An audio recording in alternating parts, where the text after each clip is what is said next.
आज परम सद्गुरु स्वामी महाराज जी ने हम लोगों को याद दिलाया कि भगवान की बड़ी विलक्षण कृपा है। हम सबके ऊपर विलक्षण कृपा है, परंतु जैसे बारिश हुए और कोई घड़े के मुंह को उल्टा कर दे तो बारिश होते हुए उसके लिए बारिश नहीं हो रही है, और यदि बारिश के सम्मुख हो जाए तो लबालब घड़ा भर जाए।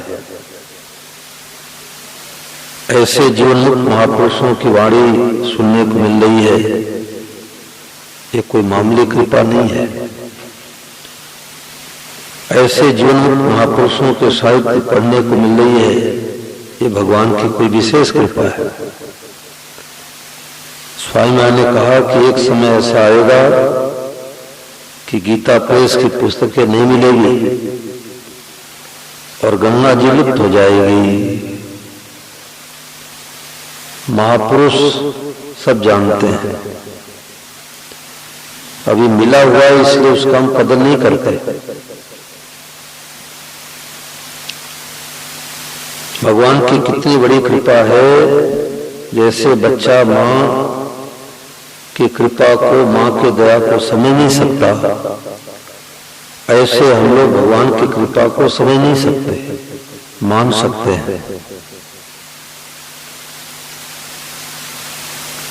कुछ भाई लोग कल ताश चौपड़ खेल रहे थे तो मैं हाथ जोड़ के राम राम किया। मैंने कहा भाई हमारे को बुलाए हो तो आप लोग आओ कथा सत्संग में। बोले ठीक है महाराज जी, अभी तो टाइम पास कर रहे हैं। देखो टाइम पास कर रहे हो कि आपके श्वास खर्च हो रहे हैं, चट जाना पड़ेगा। संतों ने कहा कि दो बातन को भूल मत जो चाहे कल्याण, नारायण एक मौत को दूजे श्री भगवान। ये दो चीजों को भूल गया इसलिए मनुष्य गफलत कर रहा है। एक तो भगवान को भूल गया, एक मौत को भूल गया। हरियाणा में एक होटल के मालिक थे, तो सीसीटीवी कैमरा से बना हुआ वीडियो तो मेरे को दिखाया गया। बढ़िया वीआईपी कुर्सी बैठ करके लेन देन पैसे कर रहे थे और ग्राहक ऐसे हाथ बढ़ाया रुपया देने के लिए और कुर्सी पर ऐसे लटके तो जयराम लगे। कितना समय लगता है। आजकल तो मौत बड़ी सुगम हो गई, सबको जल्दी है। इतने गाड़ी स्पीड से चलाते हैं कि जैसे कोई तूफान आ गया। तो मनुष्य गफलत किस लिए करता है? क्योंकि बेचारे को सत्संग नहीं मिला, और सत्संग मिलता है तो लाभ लेता नहीं। और आजकल सत्संग कथा में विकृति आ गई। रुपया इकट्ठा करने का धूम हो जाता है तो न तो वक्ता के भीतर से कोई ऐसी मालूम बातें निकलती है और न श्रोताओं को बातें लगती है। दो ठगों में ठगाई कैसे होगी? गुरु लोभी शिष्य लालची दोनों खेले दाव, दोनों डूबे परशुराम भाई पत्थर की नाव। गुरु जी तो लेकर के डूबते हैं, चेला दे करके डूबता है, दोनों कल्याण नहीं होता। मेरा काम पड़ा है, नोहर के आसपास में गौशाला में गया सत्संग कराने के लिए घंटे का। तो सत्संग करा के मैं तो गाड़ी में बैठा तो पीछे मैंने देखा, दृष्टि गई तो जो गौशाला के मैनेजर थे वो सिगरेट पीने लगे। तो मेरे को आश्चर्य आया कि सिगरेट बीड़ी तंबाकू नहीं छोड़ सकते, तुम क्या गोमाता की सेवा करोगे? तो मैं दूसरे जगह कार्यक्रम हुआ कुंथला गांव में, तो वहां पर उनको बुलवाया। मैंने कहा सबके सामने हाथ खड़ा करो कि आज से सिगरेट कभी नहीं पीऊंगा, बीड़ी कभी नहीं पीऊंगा। अगर आप अपने जीवन को नहीं सुधार सकते तो गोमाता की सेवा क्या करोगे? मान बढ़ाई के लिए भले पद ले लो, परंतु आपके द्वारा सेवा नहीं होगी। वो सज्जन आदमी थे, उन्होंने हाथ खड़ा करके संकल्प लिया। जब तक हम अपने जीवन को नहीं सुधारते तब तक हमारे द्वारा किसी की सेवा हो ही नहीं सकती। सेवा भी करते मान बढ़ाई के लिए कि लोग वाह वाह करें, तो भगवान की कितनी बड़ी कृपा हम लोगों के ऊपर है, जिससे कोई सीमा ही नहीं है। मैं तो कहा करता हूं कि इस भूमंडल पर सबसे कीमती से कीमती चीज है तो परम श्रद्धेय स्वामी राम सुखदास महाराज जी की पुस्तकें। जिनको महाराज जी की पुस्तकें मिल गई वो निहाल हो गए। अभी श्री राजन कुमार धान जी कह रहे थे इस बार कि हमारे को महाराज जी की पुस्तक मिली जीवन का कर्तव्य, लगभग 16 साल की अवस्था में। तो जीवन का कर्तव्य पुस्तक मिलने से देखो जीवन कितना क्रांति आ गया, गृहस्थ में महापुरुष बन गए। तो हम लोग जितने प्राय महाराज जी से जुड़े, महाराज जी की पुस्तकों से, उस समय फोन की व्यवस्था थी नहीं, परंतु जिनको एक पुस्तक मिल जाती तो महाराज जी को ढूंढ करके पहुंच जाते। और आज कितनी सुविधा है, मोबाइल से सुन लो, टेलीविजन से सुन लो, परंतु सुधार क्यों नहीं हो रहा है? क्योंकि खान पान बिगड़ गया, आचरण बिगड़ गया, लोगों की नियत में अशुद्धि आ गई। महाराज जी ने कहा कि 1999 से बड़ा गिरावट आया और मोबाइल से थोड़ी गिरावट आ गई। नई उम्र के बच्चे कितने सत्संग आते हैं, देखो एक बच्चा आया, कितने बच्चे आते हैं। माता पिता की दृष्टि रहती है रुपया कमाए, रुपया। आज बेटियों की शादी होती है, बाहर जाके पढ़ती हैं, स्वभाव बिगड़ जाता है प्राय। अब वो 8 बजे तक सोने का, 12 बजे तक जागने का नियम बन गया। अब वही आदत ससुराल में रहेगी। अब सास थोड़े 8 बजे तक सोने देगी, सास तो 6 बजे कुंडी घटा देगी, बिन्नी उड़ जा, वो उड़ जा। अब वो उसकी नींद पूरी होगी नहीं, अब आपस में खटपट होगी, बड़ा बिगाड़ हुआ है। उधर दृष्टि जाती नहीं। तो भगवान की कृपा कितनी है जिसकी कोई सीमा ही नहीं है। मैंने संतों से सुना कि पृथ्वी के नीचे जो पाताल लोक है वहां पर सूर्य भगवान नहीं है, अंधेरा ही अंधेरा है। अब हम लोग रोजाना सूर्य भगवान के दर्शन करते हैं, कोई प्रसन्नता होती है? चलो ठीक है, प्रणाम कर लिए, हाथ जोड़ लिए, जल अर्पण कर दिए। अरे प्रसन्न होना चाहिए, कितनी बड़ी कृपा है कि सूर्य भगवान के दर्शन हो रहे हैं, प्रकाश मिला है। अब हम लोग जब पाताल लोक में जाएं तब हम लोग को पता लगेगा, अंधेरा ही अंधेरा। और वहां के लोग यहाँ पर आ जाए भूमंडल पर तो उनको कितना आनंद आएगा। एक एक चीज को देखो तो भगवान की कृपा अपरंपार दिखेगी। नारद जी महाराज जंगल में विचरण कर रहे थे तो देख शैल सर विपिन विभागा, भयउ रमापत पति अनुरागा। जंगल को देख करके, नदियों को देख करके, पहाड़ों को देख करके, वृक्षों को देख करके, पशु पक्षियों को देख करके भगवान के चरण प्रेम हो गया। उनकी दृष्टि चली गई कि ओहो क्या सुंदर रूप बना है। किसने बनाया? भगवान ने। सुंदर संसार बोलो किसने बनाया, सुंदर संसार बोलो किसने बनाया। ऐसी कारीगरी देख कौन ना लुभाया, ऐसी कारीगरी देख कौन ना लुभाया। मीठे मीठे आम और केले उगाए, छिलके से पैक किया लोग उसे खाए। मीठा खट्टा स्वाद बोलो कहाँ से आया, सुंदर संसार बोलो किसने बनाया। गाय को खिलाते हैं हरा हरा चारा, आता सफेद दूध कभी क्या बिचारा, शिशु हेतु दूध मांग किसने बनाया, सुंदर संसार बोलो किसने बनाया।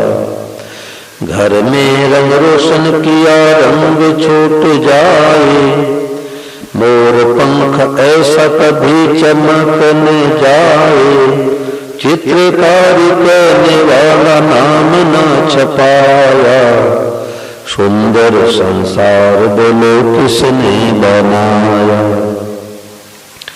बिजली गांव शहर में आई फिर जाएगी, किसी ने सुना कि आज हवा नहीं आएगी, भूला कभी नहीं हवा जिसने चलाया, सुंदर संसार बोलो किसने बनाया।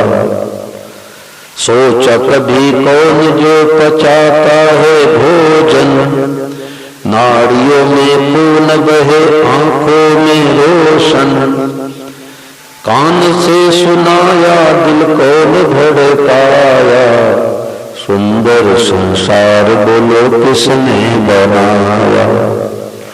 बिजली का टैक्स देते मीटर लगाई, सूरज का टैक्स बोलो किसने चुकाई, ऐसे कारीगर को क्या अपना बनाया, सुंदर संसार बोलो किसने बनाया।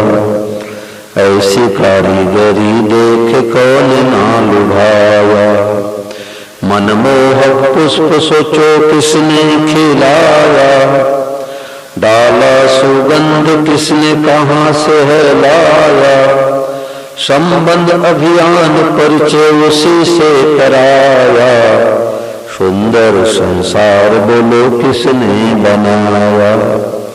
किसने बनाया? भगवान ने।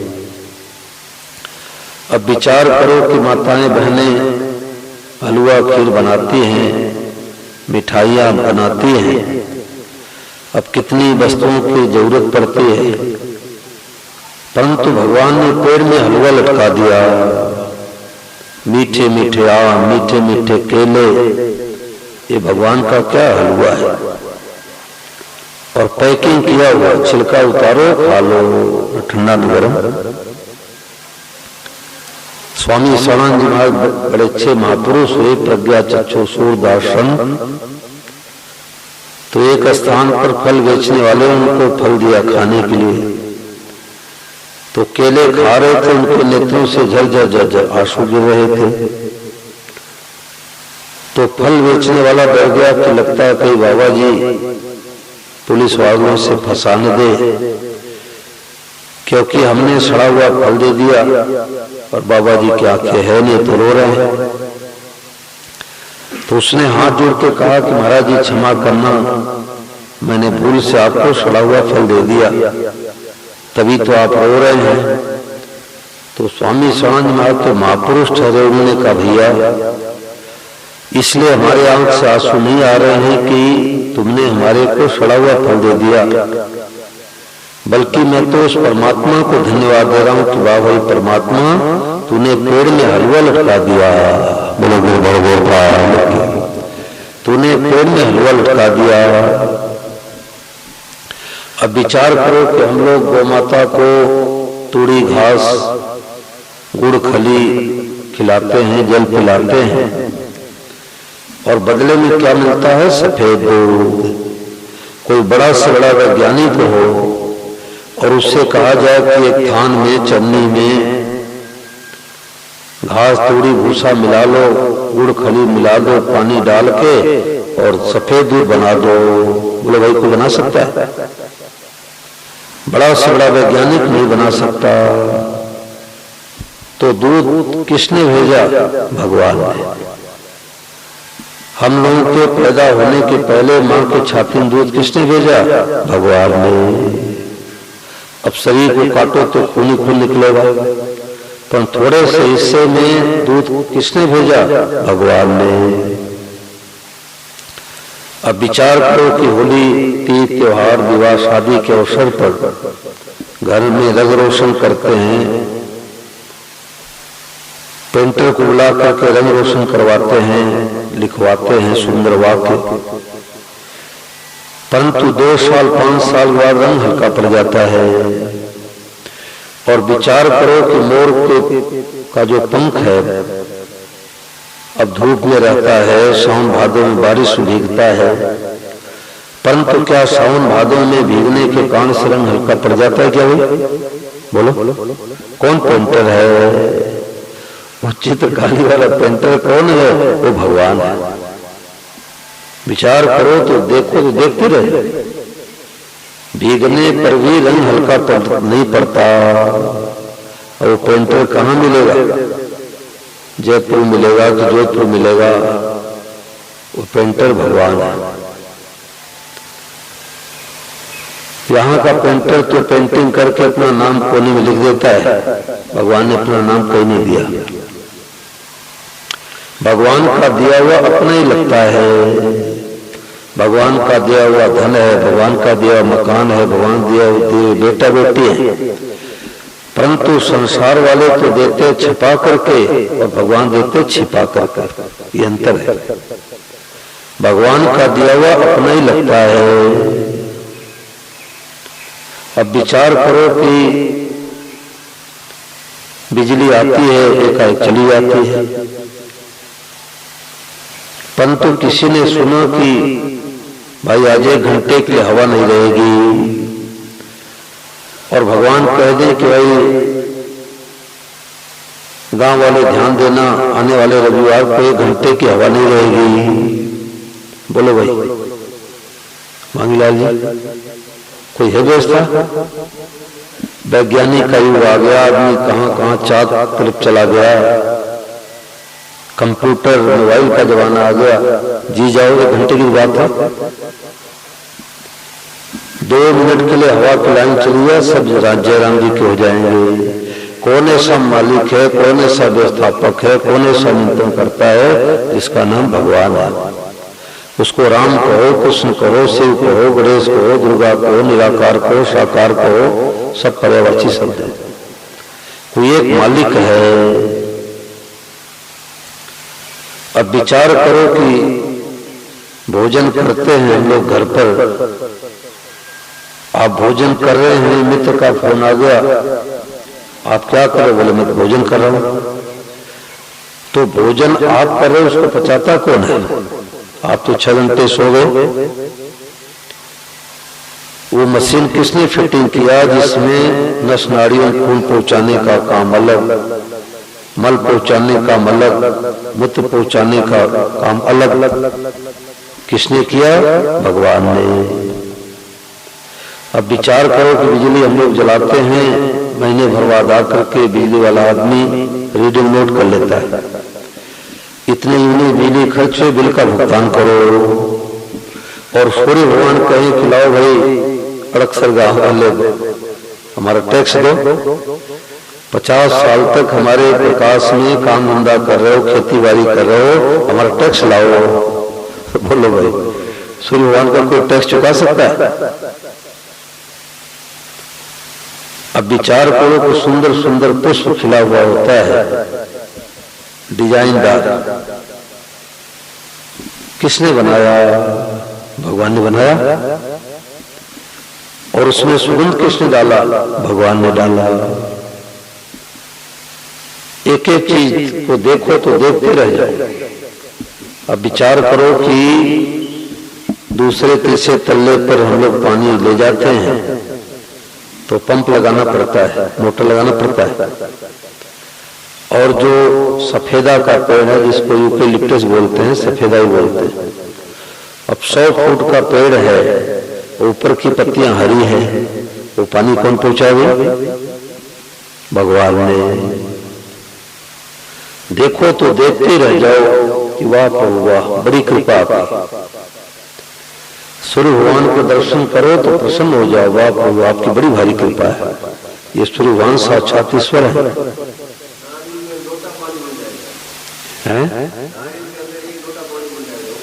हाँ देखो ये भाव है, ये हमारी सनातन संस्कृति बहुत विशाल है कि सूर्य भगवान को भी दीपक दिखाते हैं। ये क्या है? देने का भाव। गंगा जल लेकर के गंगा जी को अर्पण करते हैं। कितनी विशाल संस्कृति है। तो हर परिस्थिति में भगवान की कृपा। कल्याण पत्रिका में एक लेख छपा कि एक सज्जन पूजा पाठ करके भोजन करके ऑफिस जा रहे थे स्कूटर लेके, तो ट्रक वाले से धक्का लगा, उनका एक पैर काटना पड़ा, तो पूजा पाठ छोड़ दिए। जो नकली भगत होते हैं वो प्रतिकूलता आने पर भगवान को छोड़ देते हैं, या तो छोड़ देते हैं या तो आत्महत्या कर लेते हैं। और जो साधक होते हैं, सत्संगी होते हैं, प्रतिकूलता आने पर उनका विकास होता है, वो भगवान को खोल लगते हैं, भीतर वैराग्य होता है। तो अब पूजा पाठ छोड़ दिए। 1 साल के बाद अपने बगीचे में शाम काल टहल रहे थे। अब एक काला सांप आया और जो प्लास्टिक सर्जरी की गई थी, नकली पैर, उसमें लपेट लिया और लपेट करके जोर से डंक मारा और डंक मार करके भाग गया। तब उनको होश आया कि हो, अगर आज एक्सीडेंट नहीं हुआ होता और असली पैर की जगह नकली पैर नहीं होता तो आज तो सीताराम जी के प्यारे हो जाते। फिर पूजा पाठ शुरू कर दिया। तो संतों ने कहा कि अनुकूलता भगवान की दया है, प्रतिकूलता भगवान की कृपा है। माँ बच्चे को दूध पिलाती, इसमें दया है, और थप्पड़ लगाती, इसमें कृपा है।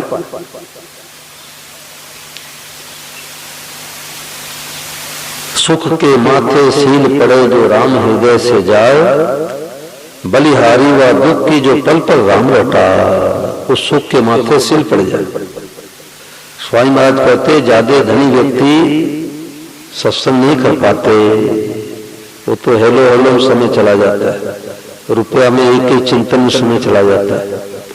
और जो बहुत ज्यादा गरीब हैं वो भी भगवान नहीं लग पाते, प्लास्टिक चुनते रहते हैं। 200-500 रुपये कमाए, खाया पिया सो गए, बीच वाले भगवान में लगते हैं। तो अनुकूलता में तो आदमी गफलत करता है, विमान में फूलता है, भगवान को भूलता है।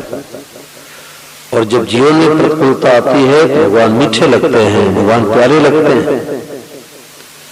इसलिए कुंती माता ने कन्हैया से दुख मांगा। कन्हैया ने कहा, बुआ भी आपका पेट नहीं भरा, कितना दुख आपके जीवन में आया, आपके बच्चे जंगल में दर दर भटक रहे हैं। कुंती माता ने कहा, कन्हैया जब जीवन दुख आता है तब तुम्हारी याद आती है। तो हर परिस्थिति में भगवान की कृपा। एक बार मैंने स्वामी महाराज से पूछा, मेरे मन में शंका हुई, तो महाराज जी का ढाले गांव में चल रहा था महाराष्ट्र में कार्यक्रम। तो मैंने कहा, महाराज जी संसार वाली माँ तो बड़ी दयालु है, आधा लीटर दूध है, बच्चों को पिला देती है, बचेगा तो पिएगी, नहीं तो ऐसे ही सो जाएगी। माँ तो बड़ी दयालु है, पहले बच्चे खिलाती फिर अपने खाती है, तो इतने दयालु भगवान है क्या? मैंने महाराज जी से प्रश्न पूछा। तो स्वामी महाराज हंस के बोले, अरे ये माँ तो एक जन्म की है, भगवान जन जन्मांतर की माँ है, जन जन्मांतर की माँ है। ये माँ सर्वसमर्थ नहीं है। सारे संसार की जितनी माताएं हैं, सबके दया को एक जगह एकत्रित किया जाए तो भगवान के एक कण के दया के समान भी नहीं होगा। इतने भगवान दयालु हैं। माँ तो चाह करके बच्चे का हित नहीं कर पाती। एक बच्चे को गोद में लेकर के माँ सुला रही थी, स्वेटर टोपी पहना के, सर्दी का दिन था, ऐसे थपथपाती, सिर पर थपकी लगाती तो बच्चा रोने लग जाता। फिर थोड़ी देर में चुप होता, फिर ऐसे थपकी लगाती, ऐसे करते करते बच्चा मर गया। तो जब उसके कपड़े खोले गए तो टोपी के अंदर बिच्छू बैठा था। अब माँ बेचारी को थोड़े पता है किसी बिच्छू बैठा है। तो माँ सर्वज्ञ नहीं है, भगवान सर्वज्ञ है। मां सर्वसमर्थ नहीं है, भगवान सर्वसमर्थ है। अब बच्चे को फोड़ा हो जाए तो बेटे ज्यादा मां को दुख होता है, पर बेचारी क्या करे। तो हर परिस्थिति में भगवान की कृपा। देखो मीराबाई के जीवन प्रतिकूलता आई तो मीराबाई कितनी ऊंची उठ गई कि मीराबाई का नाम लेने से गोपाल की स्वतः याद आती है। उसके देवर राणा ने कितना दुख दिया, परंतु मीराबाई कह रही राणा पहले क्यों नहीं अटकी, अब तो लागी गोविंदा से प्रीत, बालपने में मीरा की नी गिरधर लाल मिटाई, अब छोड़े तो छूटे नहीं लगी लगन बरियाई। अब तो जबरदस्त लगने लग गई, अब हमारे हाथ की बात नहीं, गिरधर गोपाल से प्रेम करना छोड़ दो। पात जो पीली पड़ी रे लोग कहे पिंडो, छाने लागन में किया रे पिया मिलन की जो, बाबुल वैद बुलाइया पकड़ दिखाई मेरी बांह, और मूर्ख वैद मरन ने जानो कर कलेजे मां, दर्द के मारे बन बन डोलो वैद मिला नहीं को, और मीरा के पीर मिटे जब वैद सवलिया हो। तो वास्तव में प्रतिकूलता में जितना विकास होता है उतना अनुकूलता में विकास नहीं होता। इसलिए संतों ने भगवान से यही मांगा। अब भगवान शंकर दुनिया के मालिक और प्रभु श्री राम जी के राज्याभिषेक के समय जाकर के मांगते हैं कि बार बार बर मांगो, बार बार बर मांगो, हर्ष देव श्री रंगो, पद सरोज अनपायनी भगति सदा सत्संग। हे राम जी, बार बार मांगने से देने वाला गुस्सा कर बैठता है, परंतु आप प्रभु प्रसन्न होकर के देना। अरे बोले आप चाहते क्या हो? बोले पद सरोज अनपायनी, आपके चरण में रात प्रेम हो जाए, काट्य प्रेम हो जाए, आपकी भक्ति मिले, सत्संग मिले। अब शंकर भगवान को सत्संग की जरूरत है क्या भाई? शंकर भगवान हम लोगों को शिक्षा देते हैं कि अपने इष्ट देव से यही मांगो। ये शंकर भगवान शिक्षा दे रहे हैं। गोस्वामी तुलसीदास जी महाराज पूरी राम कथा लिखने के बाद राम जी से मांगते हैं, काम ही नार प्यार जिनी, लोभी प्रिय जिन दाम, तिमिर गुणाथ निरंतर प्रिय लागो नहीं राम। जैसे कामी पुरुष को स्त्री, स्त्री को पुरुष प्यारा लगता है, लोभी व्यक्ति को धन प्यारा लगता है, परंतु कितना बड़ा लोभी व्यक्ति हो उसको निरंतर धन प्यारा नहीं लगता। वो भी रोटी खाता है, नींद लेता है, घूमता टहलता है, काम धंधा करता है, तो उसको निरंतर धन प्यारा नहीं लगता, परंतु आप मेरे को निरंतर प्यारे लगते रहो। भगवान से ही मांगो, भगवान से ही मांगो कि मेरी चाही मत करो मैं मूर्ख ज्ञान, तेरी चाही में प्रभु है मेरा कल्याण। भगवान से कुछ चाहते हैं तो कुछ ही मिलता है, और कुछ नहीं चाहते सब कुछ मिलता है। कथा के प्रसंग में आप लोग सुनेंगे कि भक्तराज केवट राम जी का पांव पखारता है, पांव उतारता है और दंडवत प्रणाम करता है। केवट उतरी दंडवत कीना, प्रभु सकुच नेक छुड़ेना, पिय ही तीसरे जान निहारी, मन मुदरी मन मुदित उतारी, कहीं कृपाल ले उतराई, केवट चरण गए कुलाई। नाथ आज में काह न पावा, मिटे दोष दुखदारी दावा, बहुत काल में कीन मजूरी, आज दिन बलवद भूरी, अब कछुनाथ ने चाहिए मोरे, दीन दयाल अनुग्रह तोरे। महाराज आपका प्रेम चाहिए, आपका दर्शन चाहिए, हमें आपसे कुछ नहीं चाहिए। तो बहुत किन्न प्रभु लखन सिय नहीं कछ केवट ले, तो विदा किन्न करुणातन भगत विमल बर दे। भक्तराज केवट ने कुछ नहीं मांगा, कुछ नहीं चाहा, तो राम जी अपना प्रेम देते, प्रेम। तो भगवान से कुछ चाहते तो कुछ मिलता है, और कुछ नहीं चाहते सब कुछ मिलता है। तो भगवान की कृपा को निरंतर देख करके प्रसन्न रहे, मस्त रहे। हर परिस्थिति भगवान की कृपा है। भगवान नहीं होते तो अन्न कहां से मिलता, भगवान नहीं होते जल कहां से मिलता। एक विद्यालय में गया तो बच्चों से मैंने पूछा कितने बच्चे भगवान को नहीं मानते, तो 3 बच्चे खड़े हुए, 2 बालक 1 बालिका, बोले हम भगवान को नहीं मानते। ना क्यों नहीं मानते भाई? बोले भगवान दिखाई देते नहीं तो कैसे माने? पेड़ दिखाई देता है, माता पिता दिखाई देते हैं, मान लेते हैं। तो मैंने कहा कि अच्छा ये बताओ कि अमेरिका देश है? बोले है। आप गए हो आप लोग? बोले गए तो नहीं, फिर कैसे मानते? वो नक्शा में बना हुआ है। फलाने फलाने व्यक्ति गए, तो नक्शा में देखने से आपको ऐसा विश्वास हो गया कि अमेरिका देश है, किसी के जाने से आपको विश्वास हो गया अमेरिका देश है। तो हमारे संत महात्मा ऋषि मुनि कहते भगवान है मानो। तो मैंने कहा बिजली की तारे जा रही 3-4, इसमें बिजली दिखाई देती है? बोले ना। छू लेंगे इसको? बोले ना, छूंगा तो करंट लग जाएगा। तो बल्ब जलता है, पंखे चलते, इसका मतलब बिजली है। ऐसे भगवान नहीं होते तो अन्न कहां से मिलता, भगवान नहीं होते जल कहां से मिलता, भगवान नहीं होते तो वायु कहां से मिलती।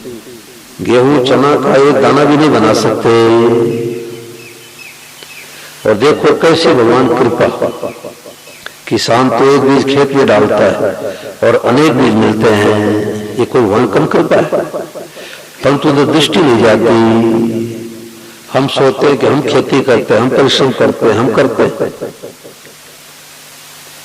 परंतु भगवान की कितनी कारीगरी है कि भगवान छिपा करके देते हैं। अब इसमें कोई बात पूछो, 5 मिनट और सत्संग चल जाए, कोई बात पूछो। जो आज बात चली है कि सब परिस्थिति में भगवान की कृपा है।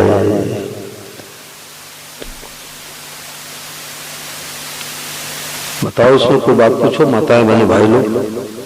देखो जो आते हैं बड़े भाग्यशाली हैं, 5 जी प्रार्थना में जो आते हैं वो असली साधक हैं, नहीं तो आ नहीं सकते, कई तो सो रहे होंगे।